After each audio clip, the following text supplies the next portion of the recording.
Hola, bienvenidos a todos. Bueno, estamos en un directo especial para hablar de la obra del señor Escotado, cosa que yo desconozco por completo, porque yo a Escotado la verdad es que nunca le he dedicado mucho tiempo, pero como siempre cuando yo no sé algo, pues traigo a alguien que sepa. Y mientras se va conectando la gente, bueno, pues vamos a esperar un poco, vamos a poner un tweet diciendo ya estamos en directo, tal y cual, como hacemos siempre, mientras se va conectando la gente. Ya estamos en directo.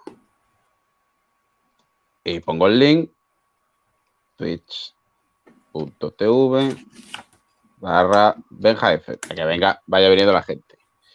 Voy a poner para hablar, vamos a mencionar a Escotado, a ver si lo ve. Bueno, Escotado no, al hijo. El hijo. A ver, el hijo, porque es quien lleva las redes. Sobre Escotado. A ver si pues lo ve el hijo. Pues sí que lo conoces, Benja.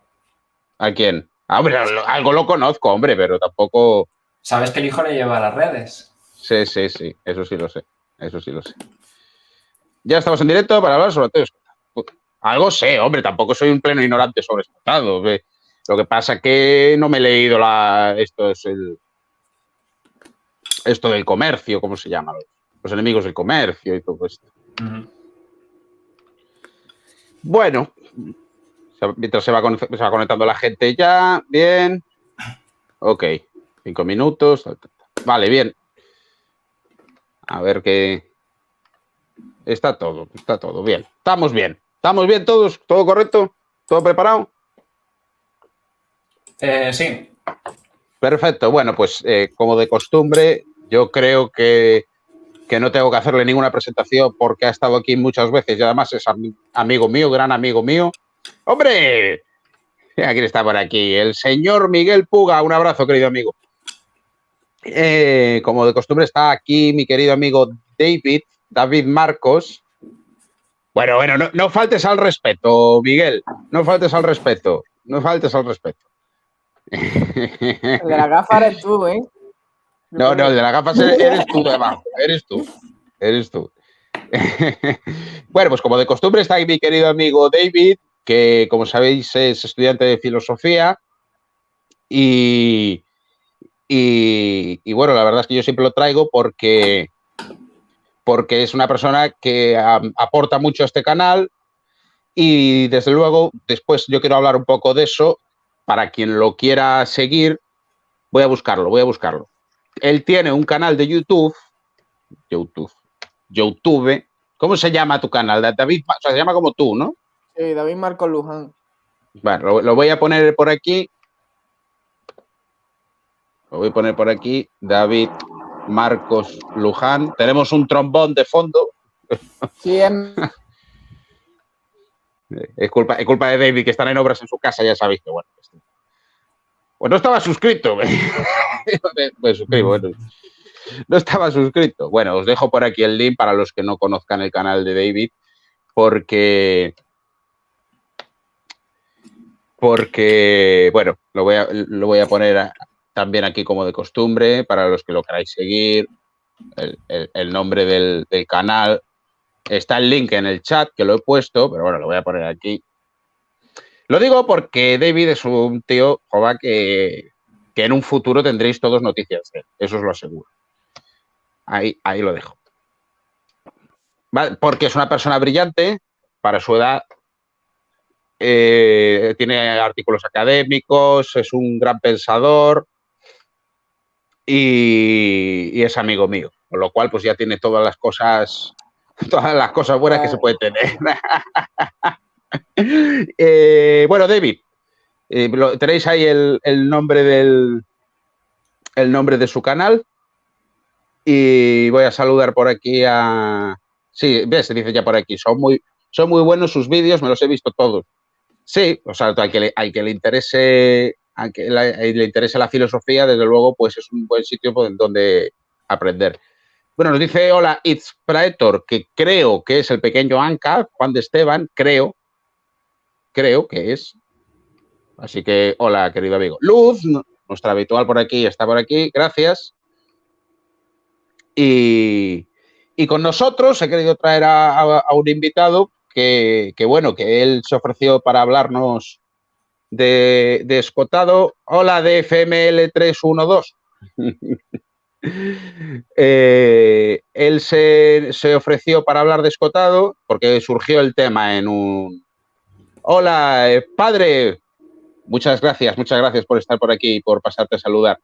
El padre, bueno, ya sabéis que es fantástico también y que también podemos aprender mucho de él. Aquí está Cupoa 10. Yo no soy de tus conocidos, pero me quedo a escucharos. Bueno, da igual, a partir de ahora ya eres amigo mío por estar aquí. Ya eres uno más. Digo, el señor Javier, que ahora ya puedes monetizar. Sí. Bueno, muy poco, evidentemente, Luz. O sea, lo que se vaya a monetizar aquí va a ser céntimos, pero literalmente, céntimos. O sea, no penséis que nada. Ya no penséis que nada porque, bueno, son céntimos y si algún día se consigue ganar algo de dinero como Dios manda, que no va a ser así, porque yo ya digo que yo no, esto no lo tengo ni como profesión ni lo pienso tener como profesión, sino como un medio para hablar de lo que me gusta, como un medio para difundir las ideas de la libertad, como se suele decir, y como un sitio para hablar de estas cosas que estoy presentando. Sí, ya sé quién eres. San Carse, ya sé quién eres. Está Sergio de Filosofía Política, que es miembro de honor de este canal, ya, o sea, es amigo de este canal. Este canal yo creo que ya es medio suyo, le pertenece la mitad a él. O sea que Sergio, gracias por estar aquí. Juan, que está bien un historiador, que lo que vamos a hablar hoy te va a interesar. Y Escuela de Serpientes, que hoy he hecho una entrevista para ellos, hemos estado hablando 2 horas, literalmente, íbamos a hablar sobre independencia y acabamos hablando de todo menos la independencia. Bueno, independencia también hablamos un poco, pero bueno, me lo he pasado muy bien con ellos. Y volveré si me invitan, claro. Bueno, ya, vamos a ir al meollo. Javi, que es historiador y arqueólogo, me vino y me hablan, bueno, el tema surgió en un directo, que hablamos sobre Escotado y estábamos hablando sobre la teoría de la historia y todo eso, y que no tenemos ninguna teoría sobre la historia en estos sitios. Y Javi se me puso en contacto conmigo, que él se ve que sabe bastante más de Escotado que yo, y me dijo, oye, mira, pues si te apetece algún día, puedo ir y explicar un poco el pensamiento de Escotado, y bueno, no solo para mí, que a mí personalmente me viene muy bien, pero para los que estén interesados en saber más sobre él. Y entonces yo le he dicho, pues fantástico, oye, pues si sabes explicarlo y te animas, pues perfecto, la gente seguro que lo va a agradecer y por mí fantástico, porque a mí también es un tema que me interesa, sobre todo el tema de la historia, el punto de vista que tengas contado sobre la historia, pues la verdad es que es algo interesante. Igual, ya digo, yo aquí invito a cualquiera que vea que pueda aportar algo, hasta el punto de que he invitado a gente que piensa extremadamente diferente a mí, como puede ser el señor Armesilla. Bueno, pues oye, si puede aportar algo, si puede darnos conocimiento, si puede aportarnos algo, pues está invitado. Y más si es más o menos, no sé, bueno, más cerca o menos cerca de lo que yo pienso, como puede ser Javi o David, pues evidentemente más que invitados están. Voy a dejarle a Javi unos minutos para que se presente, para que diga quién es, de dónde viene, de quién ven siendo, como decimos nosotros aquí. Bueno, pues antes que nada, muchas gracias a Benja por haber aceptado mi sugerencia de comentar estos temas, y también pues a David, que se ha prestado para hacer de árbitro filosófico o de comentarista filosófico sobre las cosas que podamos decir aquí. Como ya ha dicho Benja, yo me licencié en Historia y Arqueología.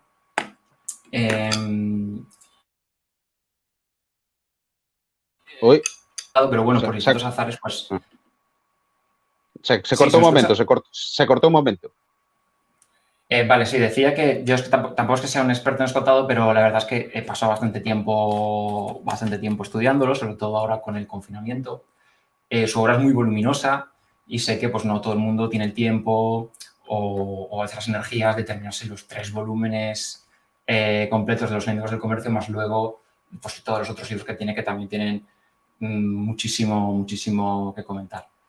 A mí me interesaba mucho plantear estas cuestiones a los estudiantes de ciencias sociales y, bueno, pienso que es un lujo tener a un economista, un filósofo y un historiador. Es un equipo que creo que ya les gustaría a muchos poder reunir. Bueno, teníamos un pequeño guión acordado, Benja, David y yo, pero con vuestro permiso voy a hacer un cambio mínimo Nada. para hacer la presentación. Ujú. Y quería hablaros un poco de la entrevista que le hicisteis a Armesilla. Sí, perfecto. Y luego ya seguimos con el orden previsto, si os parece. Sí, sí, perfecto. ¿Y por qué quería hablar de esto?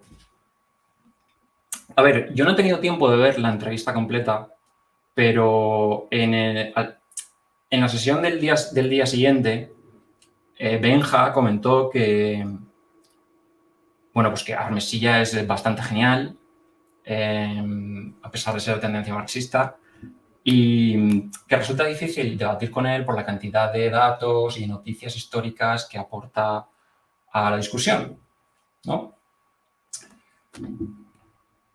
Pues bueno, me temo que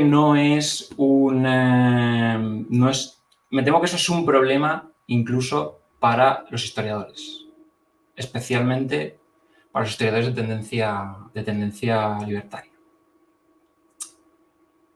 La historia marxista, lo que se conoce como materialismo dialéctico o Hismat, por sus siglas en alemán, es desafortunadamente la historia académica oficial. Es una historia que se enseña desde la secundaria hasta el posgrado universitario. Perdona que te interrumpa un momento, un segundín nada más, Sí. para puntualizar que esto es tan real como que yo conozco a una amiga mía de toda la vida que viene de una familia católica, votante de Feijóo, del PP, ¿no? O sea, de derechas de toda la vida, muy conservadora, y fue llegar a la universidad, meterse a historia, y ahora mismo, señor mío, o sea, es una exageración como una persona que ha sido educada en un contexto conservador, conservador liberal, porque no solo conservador, en el que el padre se ha pasado toda la vida trabajando porque es un señor muy trabajador, que tienen una vida muy buena, pero muy buena porque se la han ganado, no porque, como dicen algunos, no, que la han heredado y ya está. No, o sea, son gente muy trabajadora que han tenido una cultura del esfuerzo, que han tenido una educación muy conservadora y muy de pueblo, digamos, muy tal, y la pobre chica, pues ha llegado a esos lares. ¿Qué hacemos? A ver, y no solamente es la historia académica oficial, es que también es la historia que luego se filtra a los aficionados. Es el relato sobre el que luego se apoyan los colectivismos. Y forma también una especie como de sustrato épico, para plantearlo en términos que a lo mejor David nos pueda pues, enriquecer un poco. Es la historia de los muchos contra los pocos, de los últimos contra los primeros, de los explotadores contra los explotados. Pero claro, ¿cómo puede ser? O sea, ¿cómo puede estar tan difundida esta historia si la teoría del valor de Marx está equivocada? ¿Y su teoría de las clases? ¿Y su teoría de la explotación? ¿Cómo puede ser? Pues en parte la obra de Escotado lo que hace es aclarar este tema, lo que hace es aclarar este asunto. Y es algo que creo que los estudiantes de ciencias sociales deberíamos tener en cuenta, por muchas razones, pero fundamentalmente por una, para que no os engañen, ni Armesilla ni nadie, porque es una historia que tiene que cambiar. Es una historia falseada, en pocas palabras. Es una historia que está dibujada de forma muy inteligente, pero bueno, falseada. Y ahora, no sé, entraremos un poco al trapo sobre esto. Yo estudié 7 años historia y la mayoría de las cosas que comenta Escotado en Los enemigos del comercio no las había oído nunca. No las había oído nunca. Y probablemente tanto yo como tu conocida, que está en historia, puede hablarnos de muchísimos profesores universitarios que tampoco han vivido esta historia desde el punto de vista en el que lo comenta Escotado. Yo obviamente no estoy de acuerdo con todo lo que dice y ahora pues entramos un poco en eso, pero pienso que su trabajo es una inyección de vitaminas. Es una inyección de vitaminas para el historiador, para la historia, para la sociología, para la economía y para la causa anarquista. O anarcolibertaria, como dirían en el país. David, ¿qué opinas tú de todo esto? O sea, tú de Escotado tampoco eres mucho, ¿no? Una buena... depende. Depende en qué cosa de Escotado. En todo no, pero en algunas cosas sí tienes razón. Aunque, no sé, yo, por ejemplo, la visión que tiene Marx, o sea, la visión que tiene Escotado de Marx, yo no sabría decir si... Yo no creo que sea así tan mala personalmente. Aunque puede ser, él sabe mucho más que yo y es de los que más sabe de Marx, pero no sé. No termino de verlo así. Digamos que yo tengo una visión de Marx más tipo Dalmacio Negro que Escotado. Y bueno, respecto a lo que a lo que has dicho, yo también he dado la asignatura de historia contemporánea en el grado de filosofía y una de las dos cosas principales que da son la revolución de 1917 y tal, la revolución de octubre y la revolución francesa. Lo de la revolución francesa es de loco, o sea, cómo lo tienen ese tema mancillado y yo ahora, mirando en retrospectiva, nunca te van a enseñar el lado reaccionario de la revolución francesa, nunca te van a enseñar lo del centralismo frente a la diversidad que había antes. Luego, todo el concepto de ciudadano y todas estas cosas nuevas que meten, luego no te enseñan el tema de la religión civil, no te enseñan lo de los ilustrados bien, no te enseñan lo que decía Rousseau, todas estas cosas, o sea, ciertas cosas hay, pero no está todo. Digamos que yo la veo parcial, la experiencia que yo he tenido respecto a eso, a la Revolución Francesa. Y luego, por ejemplo, lo de la concepción de la historia marxista, yo creo que intenta parecer épica, porque viene de Hegel y claro, en Hegel sí es más épica, por así decir, porque es el paso de la conciencia de la esclavitud a la libertad. Entonces, Marx, claro, ¿cómo va a ser libertad llegar al comunismo, según Marx? Porque entonces pasamos de épica a una tragedia. O sea, la historia en clave marxista no sería una épica de llegar a la libertad, sino una tragedia, que llegamos a lo contrario de la libertad, el comunismo, porque si no hay propiedad no puede haber libertad, ¿no? Y estas cosas. Y claro, ya el concepto de clase, pues si quieres ahondamos un poco en ello, pero claro, una de las críticas que yo ya vi de Escotado, que a mí me parecen correctas, es que Marx tiene una visión de la clase como si fuera una casta, más que una clase social. Y ahí tiene por lo menos un buen punto Escotado a favor, vaya. Y ahora seguimos hablando, si queréis. Moitas grazas, moito obrigado a Alison Osabio por estar aquí. Eu non sei falar moi ben portugués, de feito estou falando galego, non é portugués, mais agardo comprendas o que eu digo. Agardo tamén que isto sirva para que aprendas algo castelán. Está moi bien que nos vean portugués, non? Ou brasileño, onde sexa.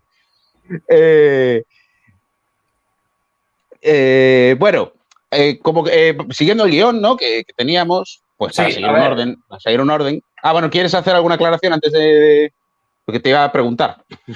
Pues creo que íbamos a decir lo mismo, era simplemente por organizar un poco el debate. Habíamos quedado, como somos los tres de tres disciplinas distintas, había pensado en repartir un poco el tema, ¿no? Hablar un poco de historia, pros y contras que se le puede encontrar a la obra de Escotado, desde mi perspectiva, que es fundamentalmente libertaria, claro, rothbardiana, y luego de filosofía para que David pueda pues, hacer un buen contrapunto a las ideas filosóficas de Escotado, y luego en economía, que bueno, pues es el área de Benja, ahí donde puede darle más sustancia. Si os parece bien, claro. Entonces hacemos eso. Sí, pero bueno, como para seguir el guión decía, antes de nada, yo creo que lo primordial es saber quién es Antonio Escotado, de dónde viene y todo eso, ¿no? Porque me dijiste que había sido marxista, entonces, hombre, tendrá que conocer el marxismo un señor que ha sido marxista, ¿no? O igual no conoció mal, pero por lo menos conocerlo conoció, ¿no? Era marxista y muy marxista. Escotado formó parte de la escisión maoísta de uno de los creo que del Partido Comunista Español en tiempos de Franco, y estuvo a punto de alistarse para luchar con el Vietcong. O sea, junto al Vietcong.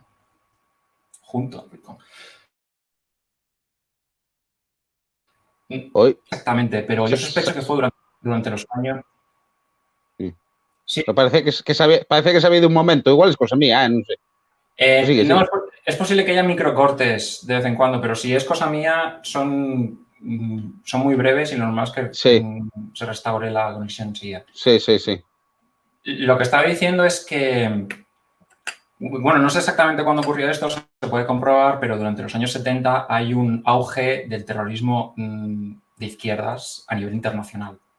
Es la época del IRA, de la división Baden-Meinhof, de las Brigadas Rojas Italianas, de ETA y también del Frente de la Organización por la Liberación Palestina, que entrenaba vía embajadas de los países árabes, Argelia y estos sitios, entrenaba pues voluntarios para enviarlos a distintos lugares del mundo donde se estaban matando tiros. Y Escotado ha comentado varias veces que por poco se alista en una movida de estas. O sea que para que veáis hasta qué punto llegó a ser un marxista convencido. Como una especie de Cao de Venós, que fue capaz de irse a Corea del Norte hasta conseguir ser el embajador de Occidente del país. O sea, es gente que realmente está comprometida con la causa, ¿no? Sí, ya lo creo, vamos. Entonces, por eso también es interesante la verdad.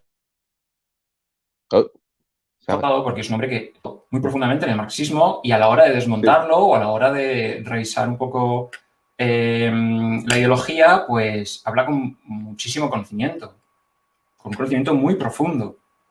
A pesar de que es verdad que lo que ha dicho David es cierto. Yo creo que sus libros es verdad que inciden de forma muy negativa en la vida personal de pensadores comunistas como Marx, como Engels, que le mete muchísima caña. Blanqui, pero bueno, Blanqui es que era un personaje que es que también se presta bastante a que lo parodien un poco. Pero bueno, no me gustaría juzgarlo en esos términos. Pienso que es más interesante examinar los argumentos que expone el propio Escotado y luego pues, comprobar pues, hasta qué punto son coherentes, son consistentes, todo eso. Y no sé, por apuntar alguna cosa más sobre el autor, es un hombre extraordinariamente bien formado, es políglota, habla, que yo sepa, inglés, francés, alemán, algo de ruso, italiano, trabajó de traductor para la ONU, ha traducido muchos libros, ha estudiado con intelectuales de primera fila como Ernst Junger y muchos académicos también de formación marxista. Estuvo 2 veces en la cárcel, me parece, por un asunto de drogas. Claro, sí, porque eso es una de las cosas. Es una de las cosas. Sí, es una cosa por la que es conocido, por sus acercamientos a las drogas. Exactamente. De hecho, después de los años de comercio, su otra gran obra es Historia General de las Drogas. Y bueno, la verdad es que es también bastante sorprendente. Luego, si queréis, podemos hablar un poco de forma más accidental sobre esta obra, pero es impresionante. Sobre todo si tenemos en cuenta que para escribir esta obra, don Antonio lo ha probado todo. Claro. Don Antonio lo ha probado todo. De hecho, en uno de los vídeos, de los muchos vídeos que tenéis en internet, podéis comprobar cómo admite llevar 35 años consumiendo heroína. Claro. Que eso es muy fuerte, ¿eh? Muy fuerte. La heroína es la peor droga que hay. ¿No es increíble? O sea, 35 años consumiendo heroína y... Quiero decir, para los que no estamos en el ajo, pues es bastante llamativo, pero cuando lees la historia general de las drogas y te pones un poco en la piel, bueno... Sí, te pones un poco en la piel del investigador, pues la verdad es que es es muy sorprendente, es una historia muy sorprendente y las anécdotas de droga, como dicen en el chat, son tremendas, las de los viajes, las de los efectos, para qué sirve cada cosa, y la historia también, la historia de las drogas. Y no sé, aparte de eso, bueno, yo creo que está bastante presentado. De todas formas, tenéis varios documentales biográficos en YouTube que se pueden ver, son bastante amenos y ahí pues se explaya más en todos los detalles de la vida de don Antonio. Bien, pues si quieres decir algo, David, si no pasamos al siguiente punto. Sí, ya que has dicho lo de la historia de las drogas, yo recuerdo que una vez dice que él es amigo del gran famoso libertario Thomas Sachs, el del Sí.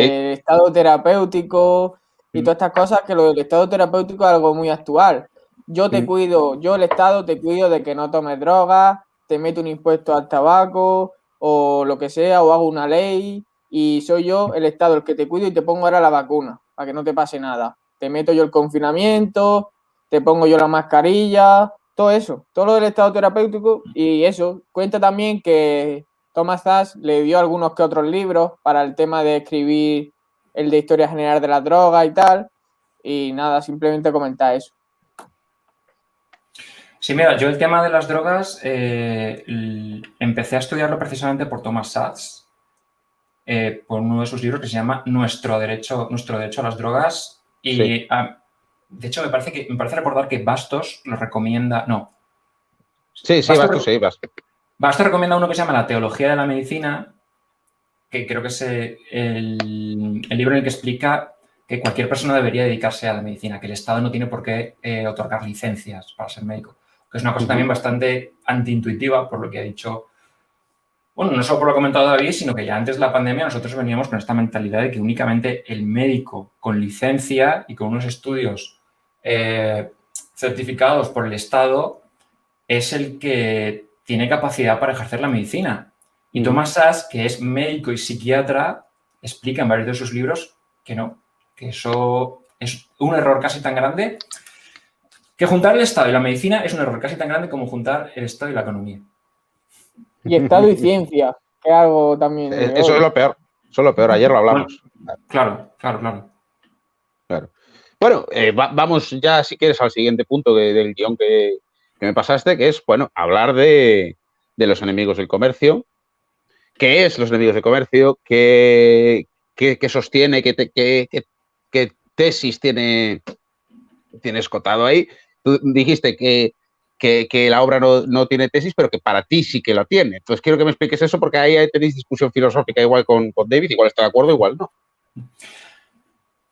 Bueno, Escotado comenta que él comenzó a escribir Los enemigos del comercio hace ya muchos años sin una hipótesis prefigurada, ¿no? Él simplemente quería documentar quiénes a lo largo de la historia han sostenido que la propiedad privada es un robo y el comercio es un instrumento.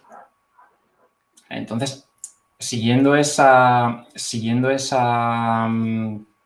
orientación, él rastrea toda la historia escrita hasta, bueno, comienza en Grecia, pero también tiene incluso varias noticias anteriores y llega pues prácticamente hasta nuestros días. Y esto, para hacer un poco de spoiler, bueno, creo que es una conclusión que él no formula en absoluto, pero que es implícita o que está implícita en su obra, y es que estudiando la premisa o estudiando quiénes a lo largo de la historia han sostenido que la propiedad privada es un robo y el comercio es un instrumento, se puede deducir, estirando las ecuaciones que el mismo Escotado usa en su obra, que todos los impuestos son un robo y el Estado es un instrumento. Sería, de alguna forma, una maniobra dialéctica. Claro, o sea que al final cae también un poco la dialéctica. Cae en la... Yo creo que cae, ahora lo comentaremos, cae un poco en la propia trampa que está intentando desactivar, porque Escotado no es anarquista, no es ANCAP, tiene unas palabras bastante duras contra lo que podríamos considerar... O sea, espérate un momento, es que no me he enterado. O sea, que la tesis es que los impuestos son un robo y el Estado es la máquina para llevar a cabo eso. Yo creo que eso es lo que se deduce. De su- Vale. Era porque no me he enterado bien, para tenerlo claro, ya está. Sigue. Si queréis ahora, según vayamos entrando un poco más en los detalles o en los pormenores de la obra, lo podemos ir comentando. Claro, Pero esto, básicamente los está libros son eso. la tesis, o sea, Escotado no se lleva muy bien con Rothbard, eso ya está claro, ¿no? Sí, no se lleva nada bien con Rothbard. Pero, bueno, o sea, tú dices que al final... Ni con Mises, Benja, ni con Mises. Eso no lo sabía, ¿no? Es más, para que veáis que Escotado es un pensador con muchísimas tensiones. Después de escribir casi 3.000 páginas en contra de los movimientos socialistas a lo largo de la historia, Escotado es capaz de poner en un pie de página que Mises es un autor que tiene pocos matices por su furibundo anticomunismo. Entonces quiero decirte, vamos a ver, estás escribiendo 3.000 páginas contra los comunistas, pero Mises te parece que es un furibundo anticomunista.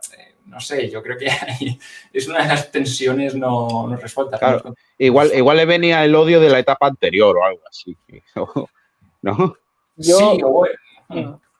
Yo lo que sé, que Escotado también llama alguna que otra vez lo de Rothbard, pero dice, y uno antes de Rothbard, que era también muy dogmático, llamado Mises, Ludwig von Mises. Y a mí se lo tacha de dogmático, que imagino que será por todo el tema de la praxeología, el método, porque Mises no dejaba pasar uno, vaya. Claro, es que Escotado es muy antidogmático. Claro, la escuela austríaca es dogmática, tiene que serlo. Es que, claro, entonces eso es igual lo que le choca un poco, ¿no? Choca un poco con su planteamiento.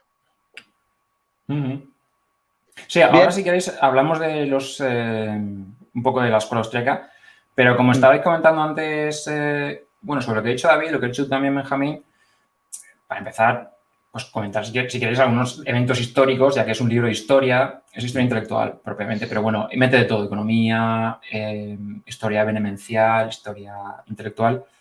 Pues no sé, algunos de los hechos más interesantes que se comentan en la obra son, por ejemplo, la Hansa. No sé si conocéis el caso de la Liga Hanseática.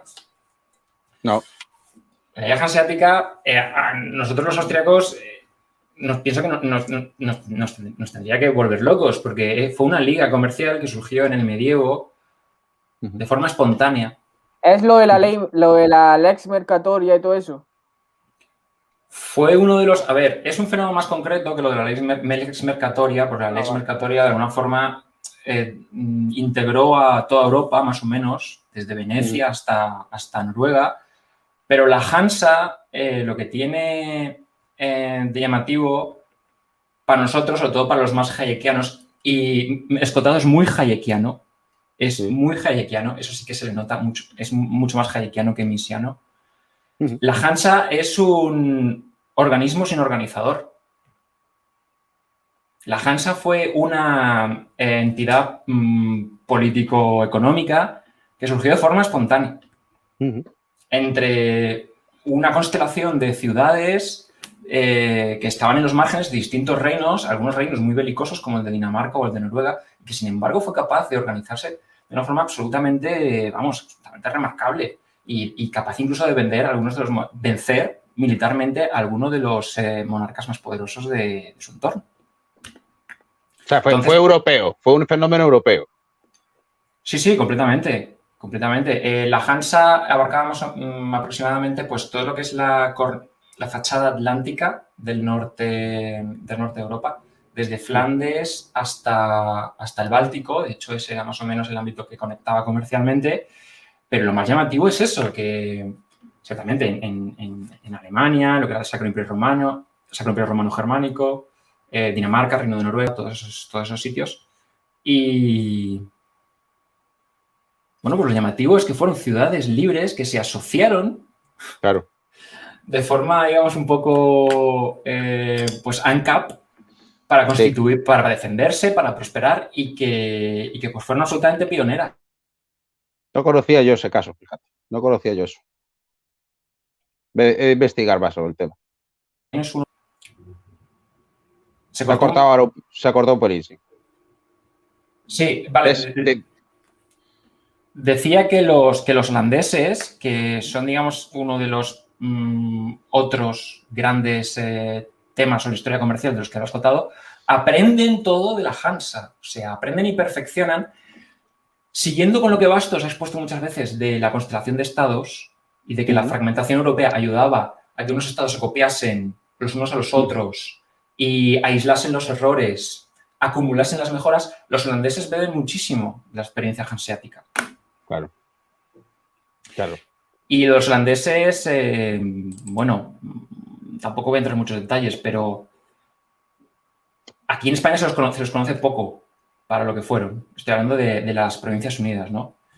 Por poneros un ejemplo a modo de ilustración histórica. En 1658, me parece que es, la compañía holandesa de las Indias Orientales, ¿cómo se decía? Verenigde Ostindische Compagnie, consigue ella sola, en su tráfico con Extremo Oriente, el doble de rentas percibidas por la monarquía hispánica. Una compañía comercial con sede en Ámsterdam, que son, no sé, son 7 o 12 provincias muy pequeñitas que se llegan a matar, consigue en un año el doble de lo que el rey de España podía recaudar en todos sus territorios.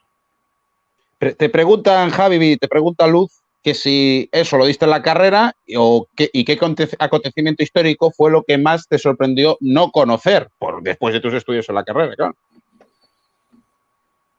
No conocer, bueno, pues así de pronto. Que te sorprendió decir, oye, esto, ¿por qué no me lo han explicado en la carrera y lo he tenido yo que ver en otro lado?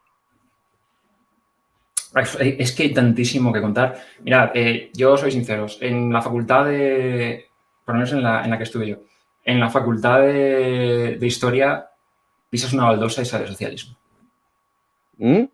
¿Perdón? Que pisas una baldosa y sale socialismo. Todas las teorías son de corte socialista. Los paradigmas interpretativos son de corte socialista.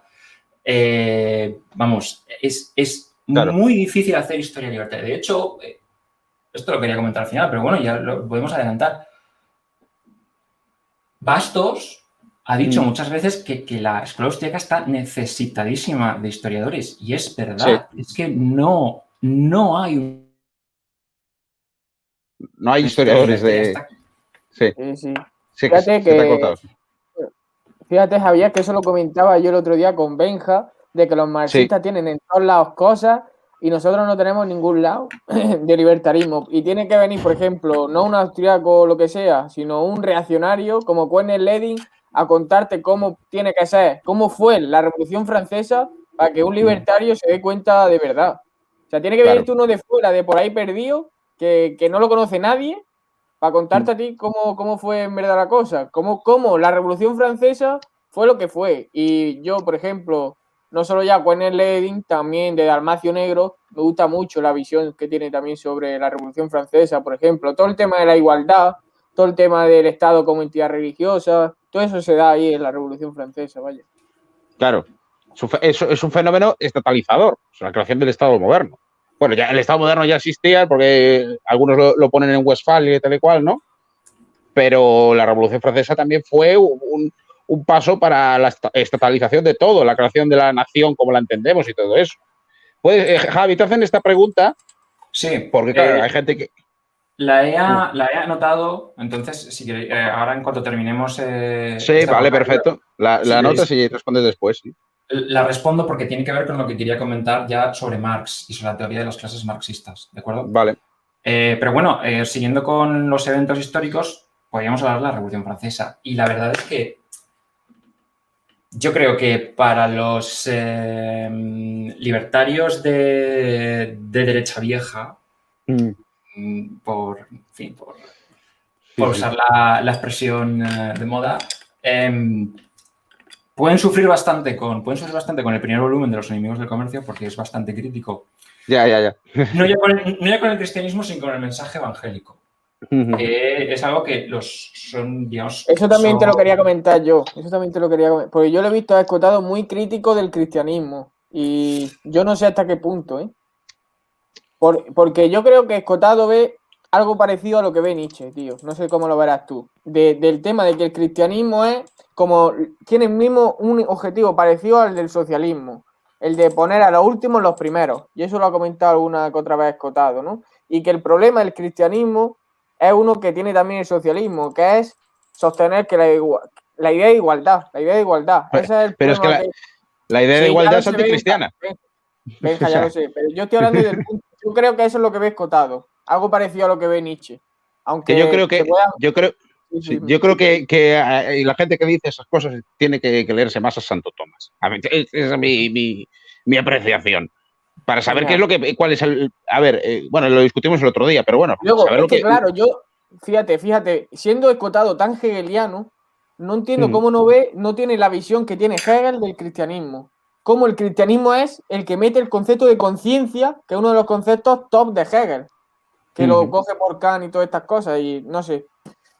No sé, yo imagino que él tendrá una visión de lo que Hegel llama la positividad del cristianismo, que que pone la ley desde fuera y no permite la ley moral desde dentro, o algo así. Imagino que tendrá una visión parecida a esa, pero no sé mucho, vaya. Y nada, dejo ya que sigáis vosotros. Sí. A ver, no tenía... Podemos comentar brevemente esto, con brevedad más que nada, porque hay muchas cosas de las que hablar, pero... Claro. Un resumen, a ver, un poco de la situación que se plantean los enemigos del comercio.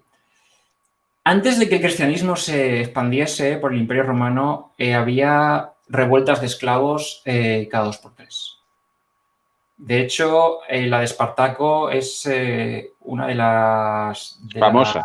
más famosas, pero cada 12 años o así había una revuelta de los esclavos. Cosa que tiene cierto sentido, ¿no? Claro. Desde un punto de vista, pues, por lo menos humano. Y Nietzsche, sí que es cierto, me parece recordar que Nietzsche comenta que la moral judio-cristiana es algo así como la rebelión de los... Me parece que la expresión es la rebelión de los esclavos en la moral, ¿no? Se supone que algo como así. la gente que está sometida políticamente, como no tiene realmente la capacidad de liberarse, de ganar esas guerras, de salir, pues eso, victorias en las revueltas, termina asumiendo o interiorizando, sí, o participando del mensaje cristiano, pues eso, de alguna forma para hacerse fuertes en la moral, para demostrar a los violentos y los poderosos que sí, que ellos pues, bueno, pues, pueden tener muchas propiedades, pueden cubrirse de gloria militar, pero realmente es el débil, es el pobre de espíritu el que está tocado por la gracia de Cristo.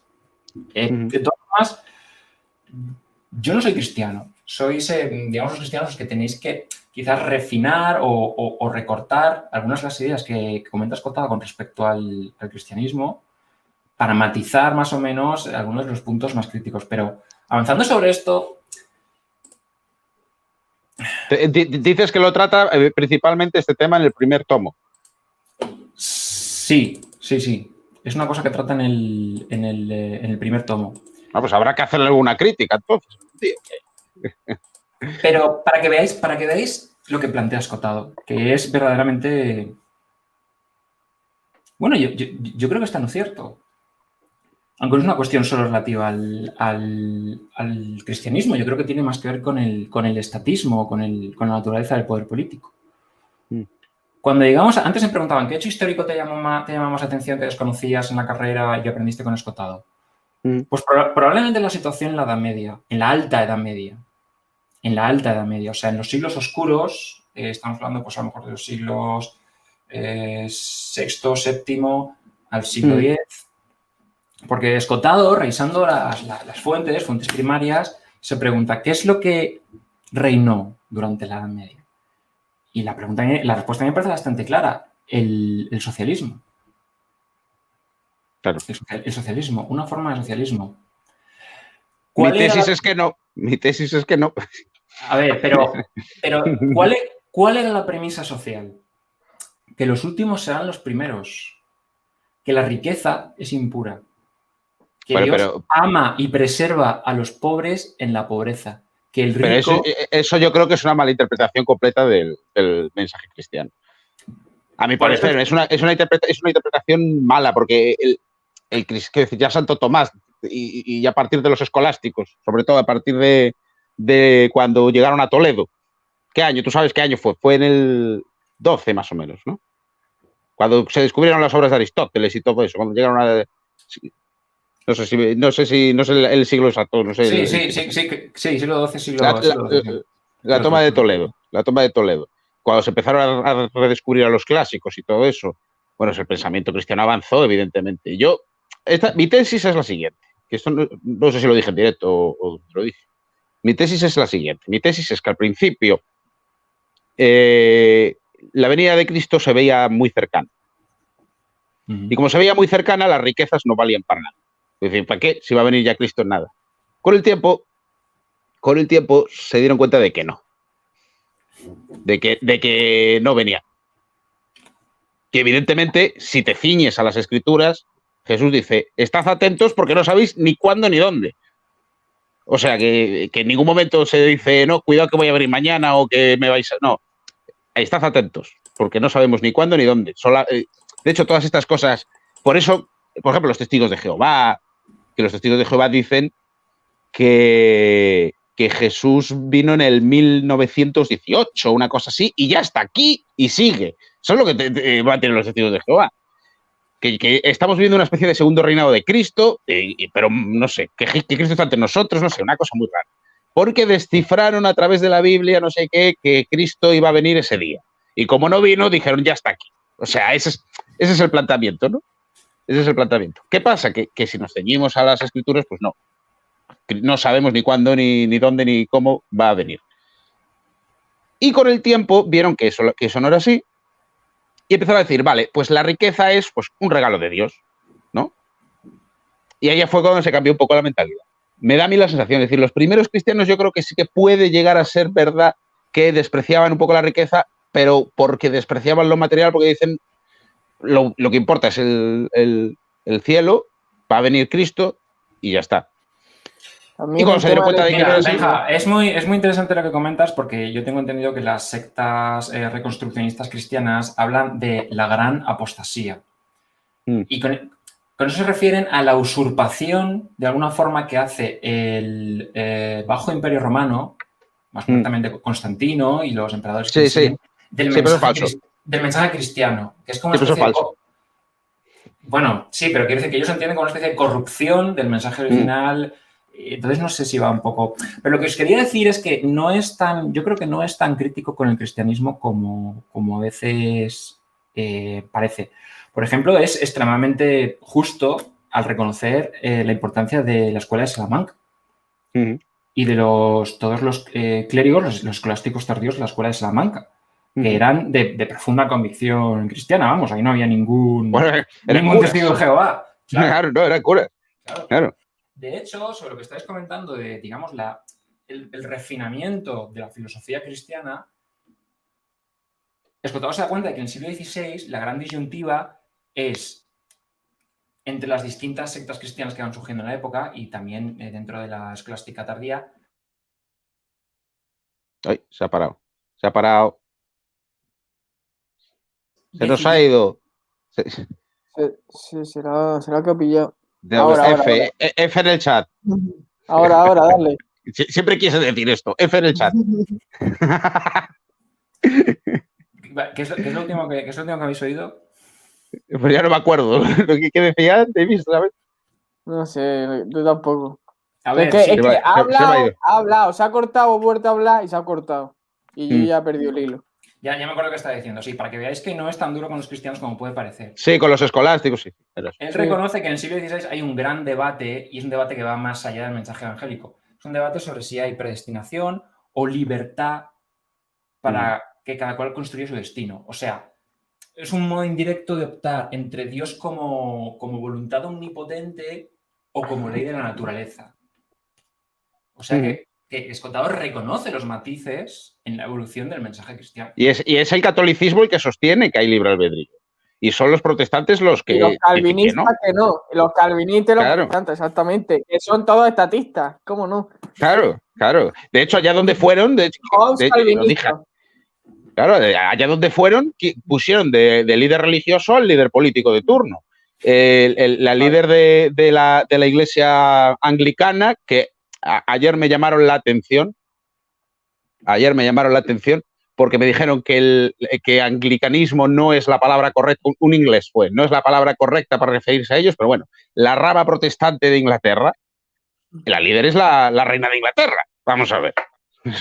Claro, por eso no hay contrapoder. No hay contrapoder. Mira. Estábamos hablando de droga. Bueno, algo así. Se nos ha ido Javi. Dios mío, efísimo, ¿eh? Javi hoy... Está ahí, ¿no? Ah, no, será ahí, o será ahí. No, se ha debido de ir. Comentando lo que tú decías de lo del cristianismo. Claro, porque al principio... Ahora ya está aquí, ya está. No, pero Claro, comenta, acaba. Sí, que digo que al principio el cristianismo también está muy unido al estoicismo. Y el estoicismo rechaza lo externo como algo que no tiene mucha importancia. Y en parte también las pasiones, pero lo externo, ahí confluyen muy bien los cínicos antiguos con los estoicos. Y la riqueza es algo externo, ¿no? Y por eso yo creo que en esa época del cristianismo más temprano, pues hay ese rechazo más a la riqueza, que en la época de Santo Tomás, donde ya no hay estoicos, sino teóricos de la virtud, por así decirlo. Puede ser. Esto yo creo que lo mejor es traer a un pater para hablar de estas cosas. Porque yo me puedo patinar y bueno, porque puedo patinar todo sobre el tema y alguien que conozca mejor la historia de la iglesia y mejor la historia del cristianismo. Sí, segura. Por ejemplo, pero quiero decir, por ejemplo, tú tienes a Buridan, por ejemplo, que Buridan era un clérigo francés que muchas de sus tesis fueron recogidas después por los del laissez-faire, laissez-passer. O sea que quiero decir que no es la cosa así. O sea, hay muchos, como dices tú, hay muchos curas que eran curas que defendían ese tipo de cosas. ¡Hombre! Bueno, me falte. Espera, tengo que parar. ¿Y tú qué haces aquí, señor Enríquez? Estábamos hablando de tu tierra, de Inglaterra. Estamos ahora criticando a la reina. Este es amigo mío. ¿Qué haces aquí, hombre? Muy bien. Dejo a Javi. Mirad, por lo que me preguntaban antes también sobre eventos históricos así, poco conocidos pero llamativos, y sobre lo que comentabais de las sectas protestantes, una de las cosas más truculentas que se exponen en el libro es el caso de Münzer. No sé si conocéis el tema de los anabaptistas, la revuelta de los anabaptistas en Münster, que fue pues como un microestado comunista que se formó en la Alemania del siglo XVI y que fue absolutamente ruinoso hasta el punto de que la población que estaba aislada en la ciudad tuvo que sobrevivir del canibalismo durante meses. Mientras el rey comunista, o socialista, mejor dicho, de Münster, vivía en un harén con 16 mujeres y tenía reservas de alimentos para mantener la corte durante años. Y cuando entraron las tropas imperiales a poner un poco, pues poner fin a toda la comunistada, la población estaba devorándose. De hecho, es que todas las crónicas en las que dice que la gente se abría las tripas de los muertos para comerse lo que había dentro. Dice por aquí, bueno, no sé si quieres responder ahora o quieres responder después, porque han insistido mucho en el chat sobre esto, que yo también lo desconozco, porque ya digo que yo de Escotado sé muy poco, que hay una crítica de Jesús Maestro, que es también que es muy, muy famoso, muy conocido, de la obra de Escotado. Yo no sé si sabes tú algo de eso. Escotado, pro choice.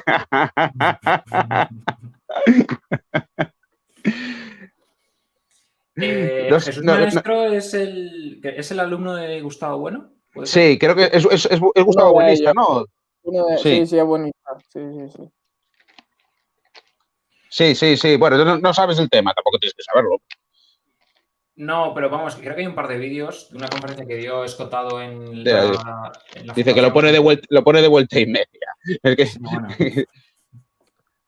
no sé, es que ya digo que yo de estas cosas no estoy metido. Pues Pero bueno, no te creas, porque es que a Escotado le han invitado allí a la Fundación Gustavo Bueno y tiene alguna que otra conferencia, ¿eh? Así que en la Sí, Fundación de exacto. Gustavo Bueno. O sea que no sé. O sea, no sé, bueno, habría que verlo.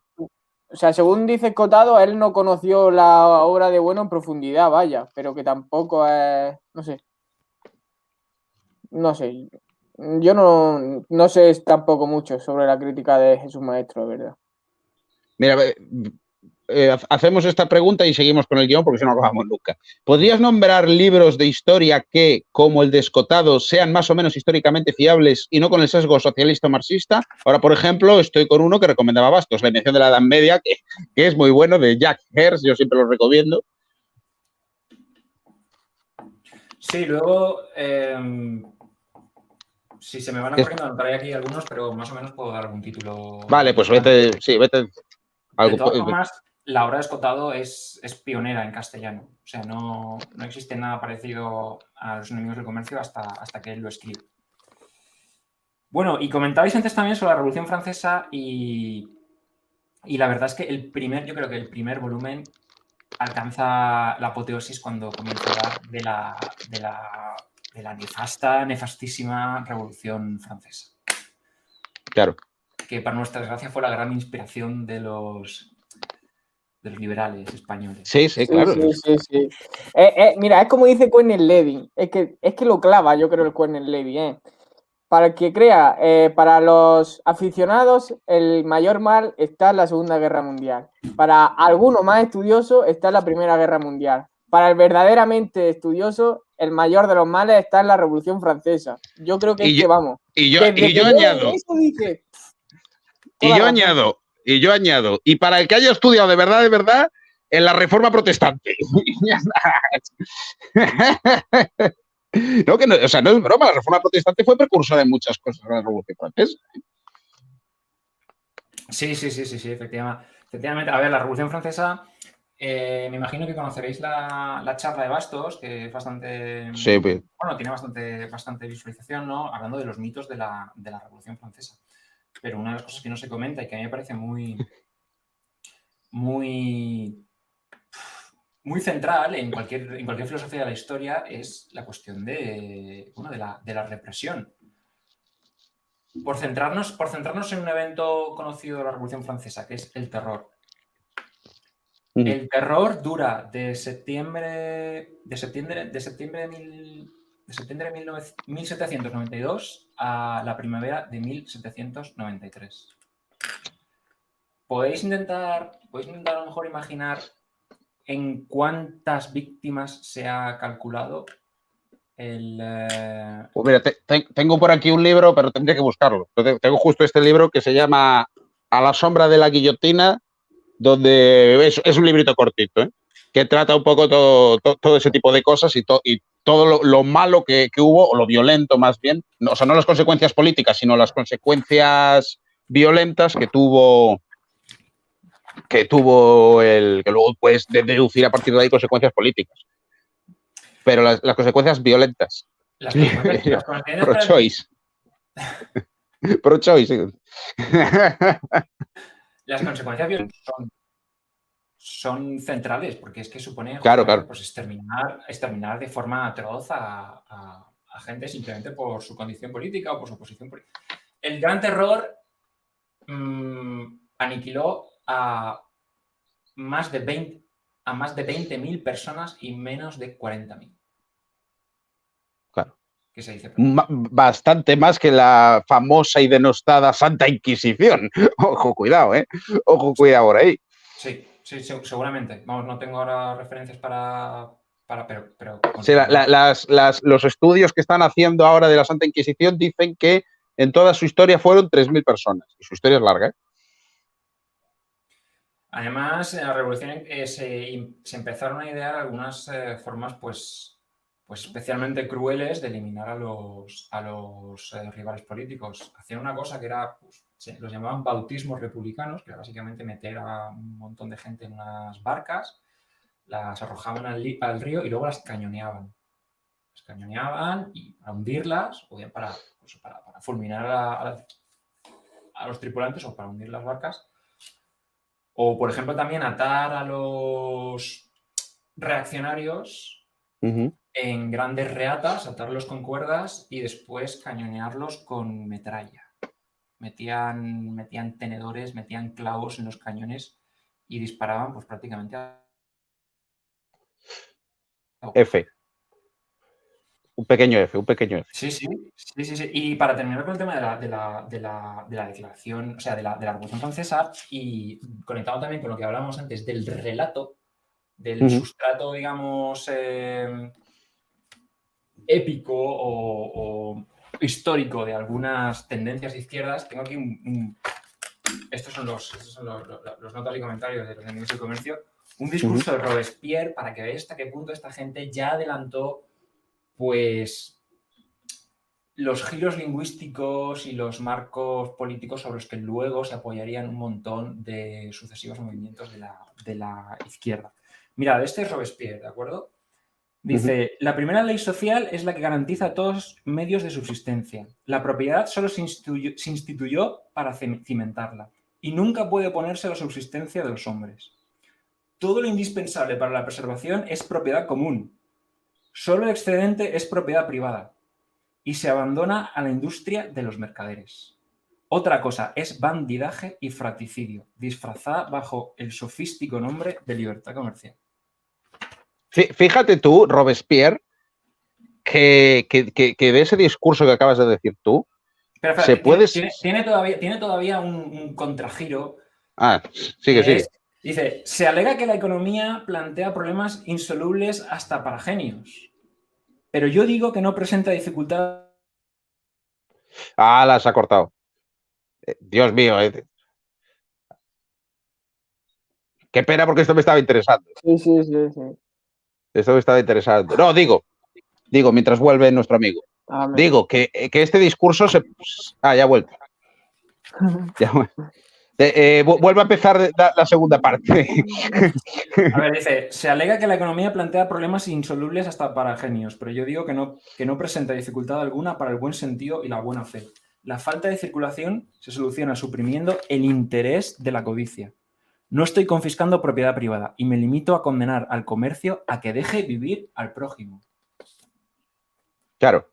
Joder. Te lo digo, que luego este discurso lo han cogido derechas e izquierdas. O sea, esta derecha de que tenemos, que yo siempre digo que es una derecha moderna, una derecha liberal. Pero esto es Iglesias, pero vamos a ver, esto es Iglesias hablando de Blackstone.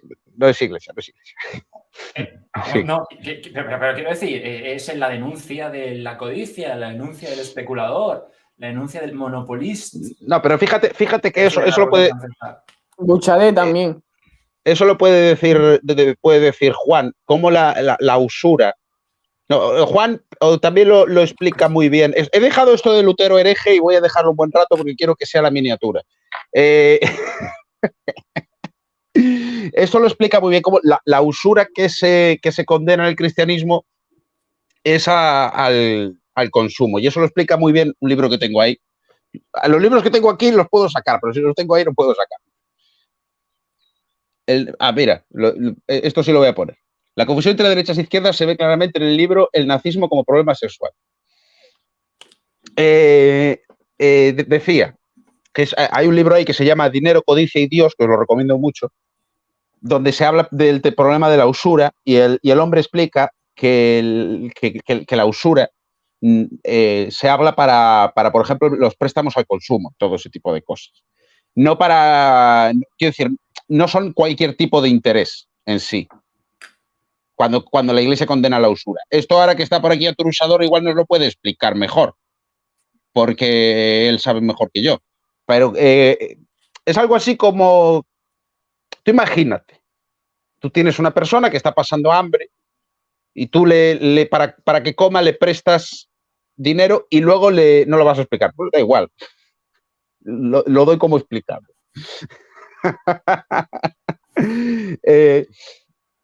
Y le das un le prestas dinero para que coma. Bueno, pues es pecado prestarle a esa persona para que coma y luego cobrarle un interés, porque queda feo, ¿no? Cobrar un interés a una persona tal. Pero el resto de actividades, eso está muy discutido en los escolásticos. Bueno, ya, sí, muy bien, vale, dejad de reíros en el chat. Sí. No, de verdad, tenemos los comentaristas más troles de todo Internet de aquí. También entonces, quiero decir, la usura no está condenada en términos, o sea, el interés que no la usura no está condenado en términos generales, a mi parecer. Y creo que hay mucha discusión sobre ese tema en la Edad Media. Ahora, alguien más experto que yo puede decirlo. Lo explicó una vez el chico que, ¿cómo se llama, hombre? Manuel, que también es economista, sí, que le gusta mucho esto de la historia del pensamiento económico, le gusta mucho eso.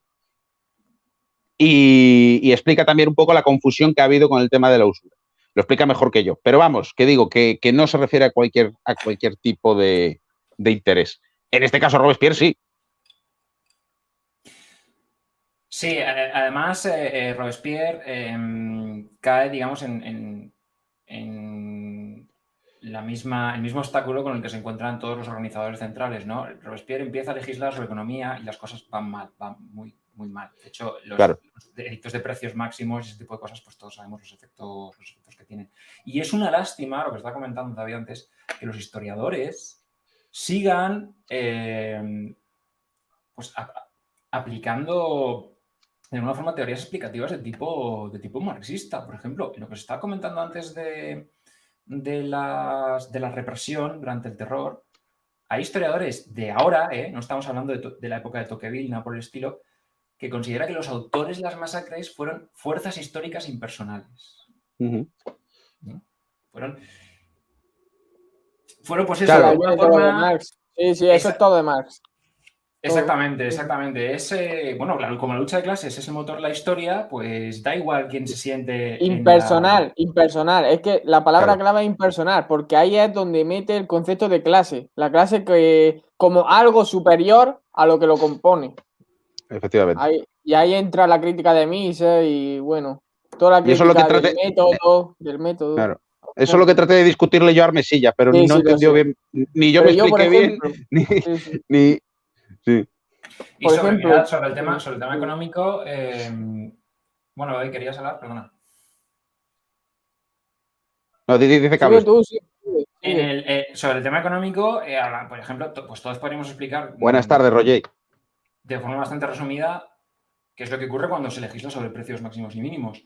Pero los historiadores, incluso los historiadores actuales, siguen hablando de, pues como de acaparadores, de especuladores, ya sabéis, de alguna forma los burgueses operando en el mar del mercado, que siempre es muy confuso para ellos, de forma consciente y tratando de aniquilar, de hacer la guerra de clases contra pues, las verdaderas víctimas del suceso histórico que era pues los sans-culottes, el pueblo de París y los proletarios, en una palabra, la clase proletaria y la clase trabajadora. Y se sigue explicando así. E incluso cuando se ve que Robespierre se tiraba de los pelos porque no conseguía hacer que el pan llegase a las panaderías, pues se tira este tipo de argumentos de las fuerzas impersonales y de la perversidad de la burguesía. Bueno, siguiendo ya con el guión. Espera, déjame comentar. Bueno, comenta. Sí, sobre esto. Que, claro, en plan, sobre el terror, yo creo que es el rasgo fundamental o uno de los rasgos fundamentales de toda revolución. Porque el terror lo que hace es que no puedas confiar en tu familia, que es lo primero, tu familia, ni en tus amigos, ni en nadie, ¿no? Y al final, pues todo acaba en una masacre. Pero, claro, el problema es de la Revolución Francesa que el ideal, que se ve muy bien en Robespierre, es que todos seamos iguales. Es la igualdad, el lema. Es decir, el concepto fundamental desde el cual se engloba, aunque luego quieran decir libertad y fraternidad. Claro, entonces esta igualdad se da en el concepto de ciudadano, donde ya no eres un súbdito ni un esclavo, sino un ciudadano. Ahora pasa a ser un ciudadano y no un súbdito de nadie. Y claro, El tema luego del lenguaje que has comentado, claro, eso también se ve muy bien en todos los movimientos totalitarios, como van creando su propia neolengua, que llama Orwell en 1984, ¿no? Donde la libertad ya no es libertad, sino que, como dice Orwell, libertad es esclavitud y guerra es paz. Y eso se ve súper bien en la Revolución Francesa. Y ya por último, para comentar claro, la Revolución Francesa lo que hace es sustituir a Dios por el Estado y el Estado pasa a tener una sustancia religiosa y pasa a ser algo sagrado. Cambia a Dios y como que, claro, esto se ve luego también muy bien en Hegel, como esto no sé si lo comentará Escotado, yo solo he visto algunos críticos liberales de Hegel como que Hegel intenta ontologizar al Estado, por así decir, ¿no? Y claro, Escotado siendo estatista, pues no sé cómo verá este tema, siendo también hegeliano estatista y tal. Y luego lo de la clase, lo último que has dicho, claro, lo de la clase impersonal es que eso es lo fundamental, porque ahí Marx lo coge la noción de sujeto, no como sujeto individual, que sería algo así como el sujeto más kantiano o de otro tipo, sino de sujeto colectivo, que viene de un crítico de Kant que se llama Herder, que es uno de los teóricos del nacionalismo. Y claro, y ahí se ve muy bien cómo la contraposición entre nación como concepto moderno y patria como concepto antiguo. Como la patria es algo más generacional, de tus antepasados, de la herencia, de la tradición, mientras que la nación no. La nación empieza cuando empieza el Estado, y antes del Estado no hay nación, pero sí hay patria. Lo que pasa es que la patria se la come la nación, al fin y al cabo, en este concepto moderno, por así decir. Y ya está, ya comentad lo que queráis ya vosotros, seguimos. Sí. Ahora, bueno, antes quiero darle gracias a Puga por suscribirse con Prime, que lo acabo de ver ahora, lo que pasa es que no me acabo de entrar ahora, muchas gracias. Después quiero contestar este pequeño comentario que hay aquí, que es que sí, evidentemente el interés puede ser avaricioso, pero no tiene por qué ser avaricioso. Es decir, yo si tengo un dinero ahorrado y tú necesitas capital para hacer una empresa o hacer una inversión y yo te lo dejo a ti, yo tengo que cobrar un interés porque te lo estoy dejando. Es el precio del tiempo o el precio del dinero, por decirlo de alguna manera. O sea, no, yo entiendo que cobrar un interés por un préstamo al consumo o a, yo que sé, a alguien que lo está pasando mal, o a un amigo o una cosa así, eso sí es malo porque es avaricioso cobrar interés. Pero si yo tengo un capital ahorrado, que no sé hacer nada con él, y viene otra persona y me dice, oye, que yo tengo una idea, si me lo prestas, voy a invertir este capital, voy a hacer una empresa, voy a hacer lo otro, no sé qué, y de ahí voy a sacar unos beneficios y parte de esos beneficios van para ti. Oye, pues eso es cobrar interés y eso me parece fantástico. No me parece... que me parece un mecanismo del mercado para como otro cualquiera. O sea, hay que diferenciar entre estas dos maneras de entender el interés. Si a mí David me dice mañana, oye, amigo, que es amigo mío, si a mí David mañana me dice que lo estoy pasando mal, que no puedo pagar la luz, que lo va a poder pagar porque va a ser un tío que va a ser millonario. Pero imaginemos, y me dice que no puedo pagar la luz, necesito que me des dinero. Oye, pues, amigo, toma dinero y ya me lo devolverás y no te voy a cobrar interés ninguno. Porque eres mi amigo, porque lo estás pasando mal, por tal y cual, no hace falta. Pero si yo tengo un dinero ahorrado y no sé qué hacer con ese dinero porque no tengo una idea de inversión o no tengo una idea, ¿cuál es la alternativa? ¿Consumir ese dinero? Yo no creo que el consumo sea algo tampoco muy... Consumir por consumir sea algo muy católico. Si yo tengo un dinero ahorrado y quiero invertirlo en cualquier cosa, pues se lo presto a alguien y tendré derecho a un interés porque no estoy disponiendo de ese dinero. Me parece que es la gran diferencia entre una cosa y la otra. Y creo que hay que entender esto. O sea, a mí una cosa me parece bien y otra me parece mal. No sé si me explico. Y Luz nos pregunta si te puede encontrar en algún lado, Javi. Si tiene un canal de YouTube o algo así. No, de momento no. A ver.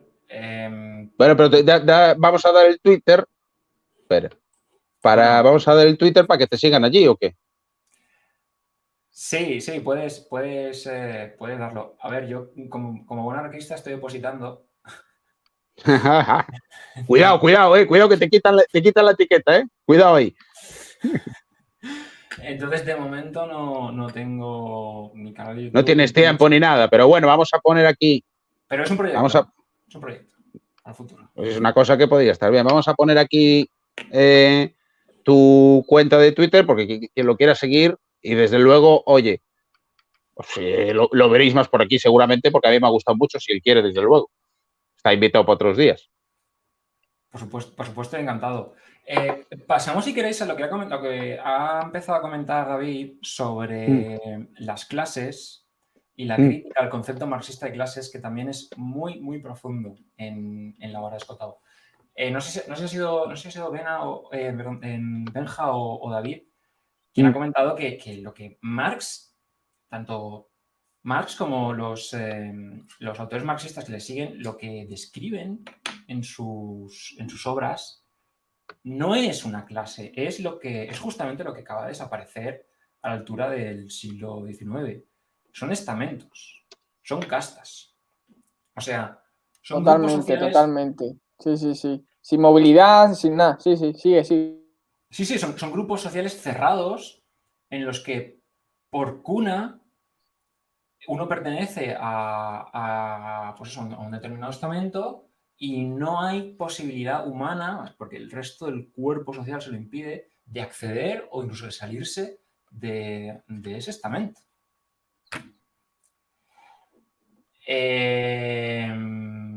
Y a partir de eso, que es lo que me preguntaban antes sobre un paradigma socialista en historia o en historiografía, a partir de eso, todos los autores de formación marxiana y todos los historiadores de formación marxiana construyen sus tesis, construyen sus hipótesis, hacen sus libros, hacen sus artículos. Sobre ese concepto equivocado de clase. Y eso es lo que se está dando hasta hoy en día, ya os digo, desde secundaria, desde segundo de la ESO, hasta el último día de universidad. Claro. Oh, di tú, Benja, si quieres decir algo. No. Espera, ¿qué dice Roger? A ver, yo acabo de llegar, solo puedo decir que me gusta la camisa. Ahora, no, si esto fuera la tal, diríamos, la puedes comprar en tal sitio, tal, pero seguro que ¿de dónde la compraste, Javi? ¿En Primar o en Zara o dónde? En San Francisco, en una convención de cómics. Pues nada, lo siento, chicos, nada, lo podéis. Es bastante ANCAP, me gusta porque es bastante ANCAP, ¿no? Es Flash, es Flash. Bueno. Eso, comentando un poco lo que ha dicho Javi, es que es fundamental eso porque no entiende Marx el paso que da el capitalismo en cuanto a movilidad social se refiere. Es pasar de un sistema de movilidad social cerrado a un sistema de movilidad social abierto, que esto lo comentan tanto Max Weber como Hoppe. Es decir, tú en el capitalismo ya no naces, si naces pobre, tienes al menos alguna posibilidad de poder ser rico al final de tu vida. Hay muchos ejemplos. Igual que si eres rico, puedes llegar a ser pobre. Como es un sistema muy, muy dinámico, por así decir, en vez de estático, ¿no? Cosa que hay entre la escuela austríaca, bla, bla, bla. Así que comentad vosotros. Simplemente decir eso. Mira, sobre eso, Escotado documenta bastante bien la historia de algunos de los industriales más importantes de la revolución industrial inglesa. Son personas abrazo, Puga, gracias por estar aquí. Decía, son personas que comenzaron barriendo los suelos de las fábricas. Por ejemplo, Owen, el famoso Owen, que luego se volvió socialista utópico, empezó de la nada. Empezó de la nada en unas condiciones infinitamente peores a las que podemos tener hoy en día. Barriendo las virutas que había en los suelos de las fábricas y haciendo, además, de niño. Me parece que empezó a trabajar con 11 o con 9 años.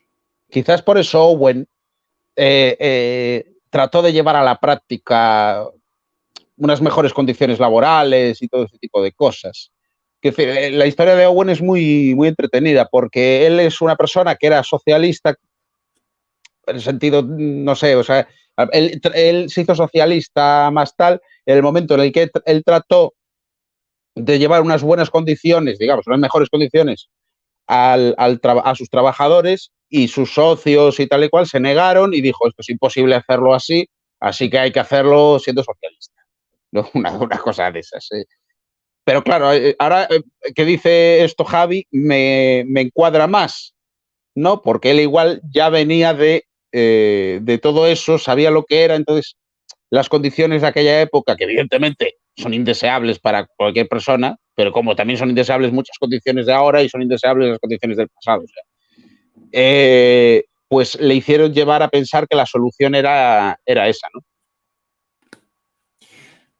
Mira, citando a Owen y por recuperar también uno de los pasajes más interesantes de Escotado, que esto me parece que es del segundo volumen, Escotado recupera la obra de un autor norteamericano que habla de las sectas comunistas norteamericanas. ¿Vale? Es muy, muy interesante. Expone el caso de 10 sectas de inspiración claramente socialista que emigran a los Estados Unidos desde principios del siglo XVIII hasta principios o finales del siglo XIX. Y lo curioso es que son 7 sectas religiosas, ¿vale? Los cuáqueros, los menonitas, los Shakers, en fin, una serie de sectas, los puritanos, los Amish, que son una especie de una secta anabaptista, me parece que son pues, unos grupos religiosos muy, muy llamativos y que tienen cierta lógica socialista interna. Y también expone el caso de 3 sectas socialistas laicas. ¿Vale? Me parece que 2 de ellas fundadas o financiadas por Owen. Bueno, pues lo curioso está en que las 7 sectas religiosas triunfan todas. Triunfan Claro. todas. Consiguen abrirse paso en Estados Unidos de forma bastante exitosa, salvo los Shakers, que es que los Shakers tenían como norma pues, una castidad absoluta. De hecho, lo que hacían era adoptar huérfanos y tratar de captar a gente, bueno, porque que trataba de llevar una vida, digamos, espiritualmente más pura, y tenían por norma no practicar el sexo bajo ninguna condición. Entonces, pues no han podido llegar hasta hoy. Me parece que quedan 2 señoras que son Shakers en algún lugar perdido en los Estados Unidos, pero ya está. Y en cambio, los grupos laicos fracasaron los 3. Además, fracasaron de forma estrepitosa. Pero estrepitosa. Si leéis el libro, veréis que eran pues, prácticamente unos... A ver, no me gustaría decir que unos chiflados, pero una gente con unas ideas súper excéntricas y que aplicaban también una lógica socialista de compartir la propiedad, de poner un poco en común los medios de producción. Fracasaron. Además, fracasaron sin remedio. A pesar de que los mayores industriales y financieros de la época pusieron un montón de pasta y un montón de ilusión en sacar adelante esos proyectos. También es una cosa a tener en cuenta, ¿no? Para que se note que pues, Escotado no es totalmente crítico con la función o digamos el papel de la religión, incluso de el tratamiento socialista dentro de pues, un esquema más conservador o más próximo al de comunidad que al de organización pues sistémica, como diría Durkheim, me parece que es, o Weber. Pero bueno, retomando el tema de las clases, vamos a ver, es que Marx... ¿De dónde saca Marx esto de la idea de las clases? Pues lo saca de una serie de autores previos, sobre todo franceses, sociólogos, que habían desarrollado también una teoría de las clases, pero referidas no a las situaciones de dominación económica, sino a la situación de dominación política. De hecho, algunos de los autores que inspiraron lo que luego se conocerá como teoría predatoria del Estado. Sí, los liberales del siglo XIX, tal, sí. O teoría sociológica del Estado. Estoy pensando en Charles Comte, Dunoyer, Thierry, Calhoun posiblemente. Calhoun, aunque un poco más accidental. Y, por ejemplo, la obra económica de Alexis Tocqueville. Sí, sí. Y ellos lo que hacen, y pienso que aquí lo que deberíamos aprender, o sea, deberíamos aprender de esto en términos estratégicos, es señalar lo que luego desarrolla Rothbard muy ampliamente, o que luego ha divulgado Bastos, por ejemplo, que las sociedades sí se pueden dividir en clases de forma que económicamente quede separada una población encapsulada, que es una clase gobernada, y una clase política. Claro. Que es una clase gobernante, más luego un compromiso de poder, que son distintos poderes coyunturales que se alinean para dar soporte a un determinado gobierno u otro. Y algunos empresarios. Por supuesto, estamos hablando del mundo de los negocios, Banca. algunas iglesias, militares, los sindicatos. La banca. La banca está entera. Espera. No, bueno, no quiero polemizar aquí sobre el debate 100%ista, fraccionalista, pero vamos, desde luego la banca está metida en el ajo por la cantidad de privilegios que el Estado, que la clase gobernante le ha otorgado desde mediados del siglo XIX. A mí esta teoría de clases sí que es la que me gusta. Claro, a mí también. Sí que es la que me gusta. Y pienso que esa teoría de clases que deberíamos hacer. A mí también. Que deberíamos hacer de historia. La de Oppenheimer, de los medios. Sí. Medios políticos, medios económicos. Ahí está la idea fundamental. La de los medios. Quiero responder a esto. Analizar el socialismo únicamente desde Marx es deshonesto. Sociedades modernas como China o Vietnam siguen siendo comunistas, aunque los liberales se nieguen o lo nieguen. El comunismo se ha ido reformando conforme el paso del tiempo. Y ojo que yo estoy en parte de acuerdo. Estoy en parte de acuerdo, porque sí es verdad que Lenin ya habla de eso del capitalismo de Estado como una fase previa del comunismo. Es decir, cuando te dicen, no, es que China no es comunista, sino que es capitalista de Estado. Ya, pero ya Lenin te dice que el capitalismo de Estado es un paso anterior a el comunismo. Entonces, ellos ya planean, o sea, digamos que China sí que entra dentro del plan comunista, ¿no? O sea, no se distancia, no es que ahora haya tomado unos derroteros que no tienen nada que ver con su plan. Otra cosa es si son realmente capaces de llegar a aquel comunismo del que hablan. Esa es otra discusión que podemos tener, pero sí es verdad que yo considero que lo que está haciendo ahora China, por ejemplo, no tiene por qué ser contradictorio al comunismo o al socialismo. Sí que puedes, es un tipo de socialismo, una manera, ¿no? No sé si me he explicado.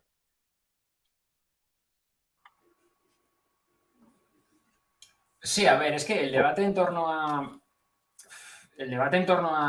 la evolución del socialismo y las distintas fases de lo que se llamaba democracia burguesa, capitalismo, a todo ese tipo de... para mí es muy oscuro.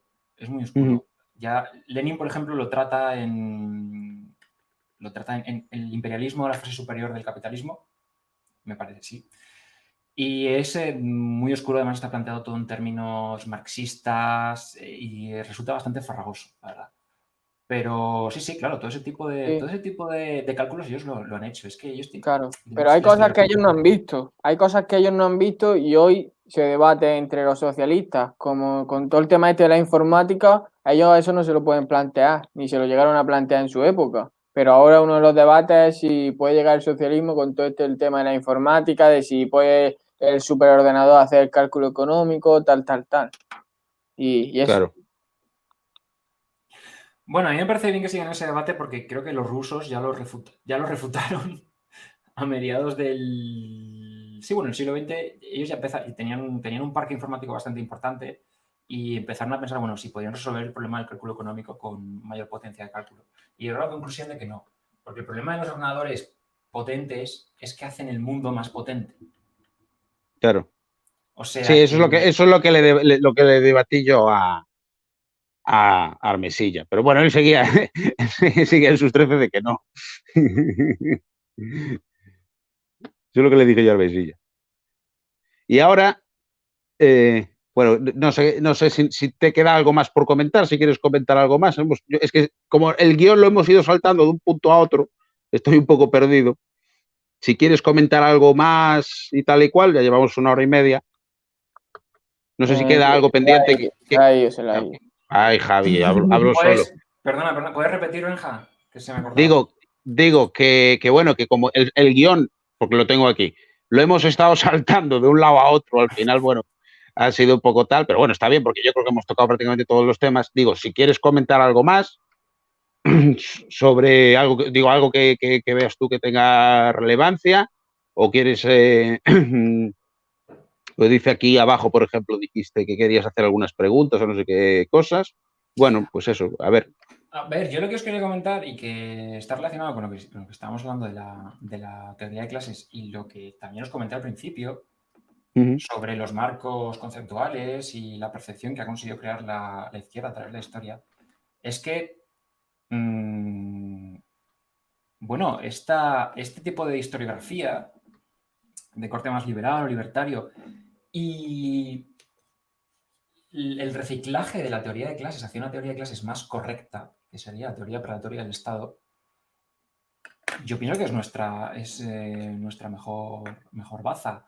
O sea, incluso si lo miramos desde el punto de vista de la propia teoría, nosotros sabemos que entre la clase gobernante y la clase gobernada, en media un sistema de hegemonía. O sea, primero es el ejercicio efectivo del poder y luego la legitimación jurídico-política, cultural, que es la que permite, bueno, pues establecer que es necesario el Estado, que hay ciertos aspectos de la vida económica que tienen que ser necesariamente socializados y que el Estado es el órgano rector que tiene que administrarlos. Claro, una de las formas que yo pienso que la más prometedora que tenemos de atacar eso es justamente combatir el discurso histórico y ofrecer nuestra versión, que es más correcta, sobre cuál es la situación de las clases y cuál ha sido la situación de las clases a lo largo de la historia. Claro. Sí, yo pienso igual. En el fondo es que es lo que es una estrategia muy gramsciana, pero es nuestra mejor, pienso que es nuestra mejor baza. Lo dijo Bastos en alguna conferencia. El narcocapitalismo llegará cuando la gente pida anarcocapitalismo. Claro. Y una de las formas de lograrlo, pienso yo, es exponer correctamente la historia o por lo menos depurarla de todos estos elementos marxistas y de corte socialista que, por ejemplo, Escotado pues documenta de forma bastante genial, creo yo, en su obra. Aunque, bueno, tiene un montón de defectos que no nos ha dado tiempo a comentarlos, pero que es verdad que, pues como le comentábamos antes, sois los cristianos los que tenéis que poner un poco de contrapunto a las cosas negativas o más desacertadas que dice el cristianismo, y luego también, pues yo qué sé, los filósofos pueden corregir sus distintas partes de sus distintos aspectos filosóficos. Los economistas pueden agregar o mejorar su teoría económica. Los historiadores pueden ir refinando todo ese tipo de cosas. Y bueno, por redondear un poco si queréis, yo lo que quería es recomendaros Los enemigos del comercio y la obra de Escotado en general, no solo para que la leáis, sino para que la recomendéis. Claro. Porque hay mucha Yo tengo ahí el último, ese que ha sacado de Hitos del Sentido. Me lo regalaron para mi cumpleaños, pero no he leído mucho, vaya, de él todavía. No he tenido tiempo. Ya, yo también lo he pensado, pero no he leído demasiado porque no tengo mucho tiempo. Además porque es un libro muy, muy filosófico, ¿no? Claro, sí, sí, es de filosofía, no es de historia ni nada de eso. Claro. A mí, desde luego, con esta charla, me ha entrado mucha curiosidad por los 3 tomos. Pero claro, he cogido la Suma Teológica. Y quería, dices tú, ¿cómo se mete uno con eso? ¿Sabes? Es tremebundo. Es tremebundo. La Suma Teológica si te pones a leerla, te va a llevar año y medio por lo menos, ¿no? Evidentemente es una cosa que tarde o temprano en mi vida quiero hacer. Pero claro, te pones ya con los enemigos del comercio, o sea, tiene que ser algo que te propongas y algo que te va a llevar mucho tiempo y que una vez que te pones ya no se puede dejar. Pero sí que me ha entrado mucha curiosidad, Y seguramente lo que haga iré o sea, lo cogeré, evidentemente, sobre todo el tomo primero, e iré al tema del cristianismo, porque es el que más me interesa, y veré a ver qué es lo que dice y cómo se puede contrastar con el pensamiento de Santo Tomás igual, o cómo se puede eso mirar. O sea, es lo que yo he sacado de esta charla, porque la verdad es que hasta entonces nunca había tenido mucha curiosidad por Escotado, porque siempre dices, bueno, Escotado dirá lo que todos ya sabemos, pero de otra manera. Pero sí es verdad que he visto desde el punto o sea, de los puntos que ha tocado Javier, sí es verdad que hay cosas muy interesantes que yo no había escuchado, con lo cual lo he subestimado, creo yo. Y sí que me ha dado algo de interés. Sí que me ha dado algo de interés.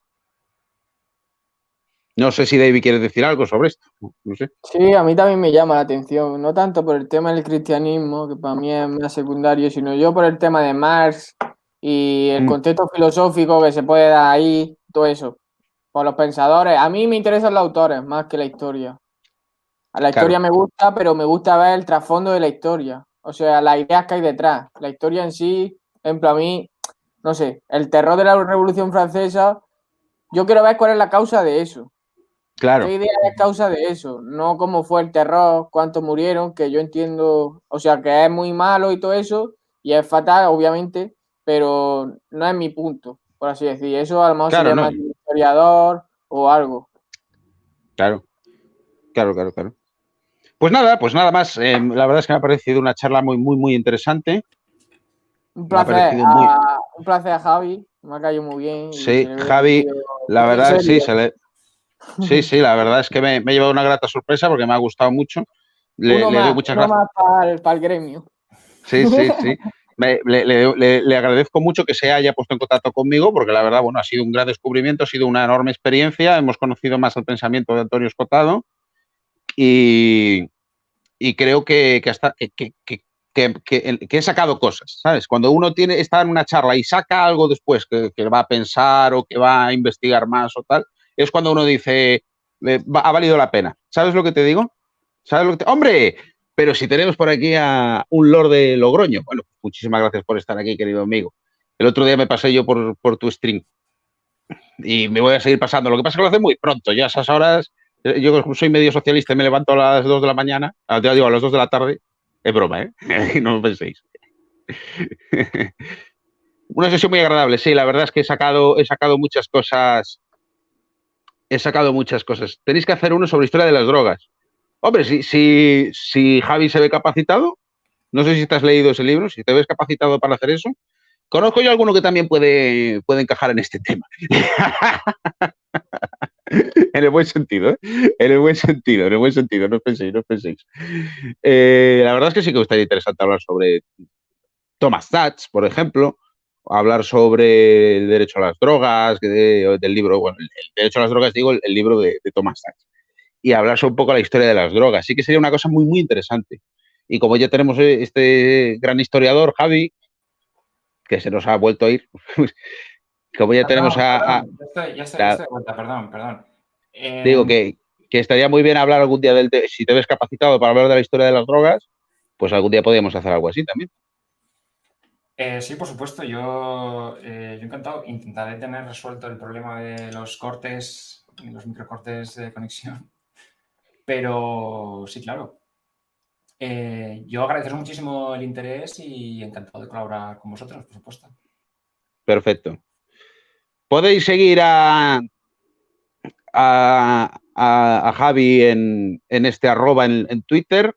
Recordad, voy a volver a pasarlo, el canal de YouTube de David, porque David habla mucho de filosofía y a quien le interesa la filosofía, bueno, pues el mejor sitio, bueno, uno de los mejores, porque yo he encontrado otros sitios muy buenos también, pero uno de los mejores sitios es sin duda el canal de David. Muchas gracias, Salud. Ha sido muy interesante. Tu canal sirve para conocer gente muy preparada. Es mi objetivo, la verdad. Mi objetivo es traer a gente interesante, traer gente que tiene algo que decir y que igual no es muy conocida. Y la verdad es que en general me está gustando mucho el camino que le estoy dando al canal, porque estamos hablando de cosas muy interesantes que no vais a encontrar en otro lado. Bueno, en otros lados sí, pero no en cualquier otro lado. y me alegro cómo está yendo el canal, porque desde aquí podéis sacar, bueno, pues un poco de conocimiento sobre autores, sobre historia, sobre filosofía, sobre economía, otro punto de vista que no es el mainstream y desde luego de forma seria, que es lo que yo quiero hacer. Algo serio. No de estas tertulias que encontramos por ahí, que unos se gritan, otros se gritan y al final no hay nada. No sacas nada más que a dos que se han gritado y que parecen irreconciliables porque parece que se llevan a matar y el argumento no es ninguno, sino el argumento es esto es así porque lo pienso yo o esto es así porque lo piensa el otro. No. Aquí nos venimos a comernos la cabeza. A comernos la cabeza. Y aprender de diferentes autores, de diferentes pensamientos. Y yo es lo que quiero que sea este canal. Algunos días más profundo. Hoy, por ejemplo, nos ha tocado algo muy profundo gracias a Javi. Otros días será un poco menos. Otros días igual será algo de más de actualidad. Pero es la idea que tengo yo, que es tratar cosas interesantes desde la educación, el respeto, como dice Luz, con respeto y educación, y desde pues el pensamiento crítico o no tan crítico, quien no lo tenga. Muchas gracias a Javi por estar aquí. Muchas gracias a mi querido amigo David, que le tengo mucha estima y espero que Pedro Sánchez nos deje vernos pronto. Y muchas gracias a todos los que habéis estado aquí, como siempre. Esta es vuestra casa, si hoy lo sentís. Un abrazo y nos vemos. Hasta luego. Un saludo.